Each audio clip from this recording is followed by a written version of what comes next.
Welcome to Talking Climate with Katherine Hayhoe. Each episode, we explore how climate change is affecting the people, places, and things we love, and what we can do to make a difference. From science to solutions and stories that inspire, you're in the right place for real talk about real change.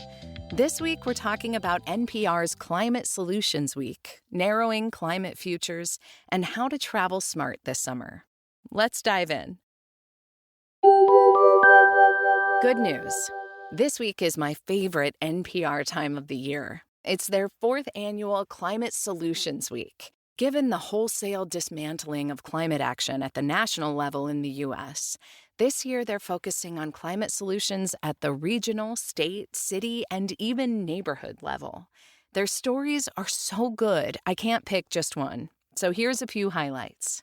First, a dispatch from Montana describing how some tribes are creating their own climate plans that incorporate traditional ecological knowledge. The Confederated Salish and Kootenai tribes' plan focuses on reducing wildfire risk. Mike Derglo Jr., the tribe's climate change coordinator, has installed air quality sensors across the reservation. He's also leading training sessions teaching people to build their own air filters to help during wildfire season. A story from Utah details how a coalition of cities and towns in the conservative state are leading a push to transition to renewable energy. Today, 3/4 of Utah's electricity comes from coal and natural gas. The fact that our efforts here have been happening over the course of multiple federal administrations, says Emily Quinton, Sustainability Director of Summit County, shows that at the local level, you can continue to move on climate strategies, regardless of the federal wins.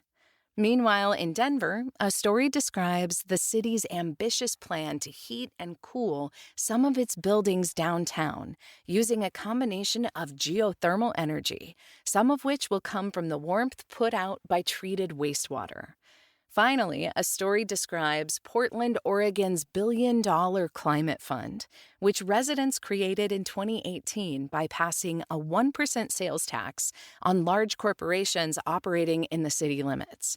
The tax went into effect in 2019, and since then, the city has built a community solar project, given out more than 20,000 free AC units to low-income families, and paid for energy retrofits of more than 3,000 homes. You can find the full set of climate solution stories at the link in the show notes, and I encourage you to listen to each and every one. We already have so many more solutions than most people realize, and when we see what others are doing, it can give us ideas for what to advocate for where we live. Not so good news.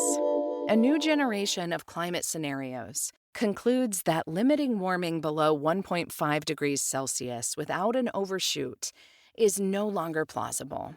The world will exceed that threshold before we can pull enough carbon out of the atmosphere to cool the planet back down, even if we deploy all the best nature-based solutions we have.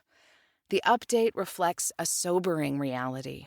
Renewable energy has grown fast enough to make the highest future pathways less likely than they were 10 years ago, but not fast enough. The best-case future now still pushes past 1.5 Celsius, while our current trajectory puts us on track for about 2.6 Celsius, 4.7 degrees Fahrenheit of warming by the end of the century.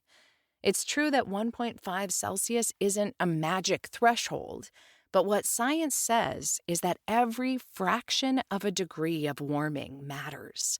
Additional warming intensifies heat waves, flooding, drought, freshwater scarcity, sea level rise, and many other impacts. The new scenarios, developed as part of the next major international climate modeling project, known as CMIP7, are intended to guide global climate research for years to come. They explore futures ranging from high levels of climate change to pathways aligned with current international agreements, but they also acknowledge a narrowing window. Our most likely future today may not be as catastrophic as the one we were headed to before the Paris Agreement. However, it's also well beyond the safer limits set by that agreement. That's why the most important message these new scenarios have for us is this: our future is in our hands, and every choice matters. What you can do. Summer is often a time when we travel, and flying remains one of the most carbon-intensive parts of modern life, especially on short trips where takeoff and landing consume the most fuel. If you are flying this summer, small choices can help reduce your impact. Two of my favorite solution scientists, Kim Nichols and John Foley, were asked recently whether packing lighter helps cut emissions. Honestly, that doesn't have a big impact, they found. But choosing nonstop flights and flying economy definitely helps. Traveling by car with others or taking the train, if that's an option, can reduce emissions even further. Sometimes, though, the most meaningful shift is simply slowing down, staying longer in one place, exploring destinations closer to home, or choosing fewer trips with deeper experiences can reduce emissions while making travel feel less rushed and more memorable. Whatever you choose, think about it, give it a try, and let others know what you did.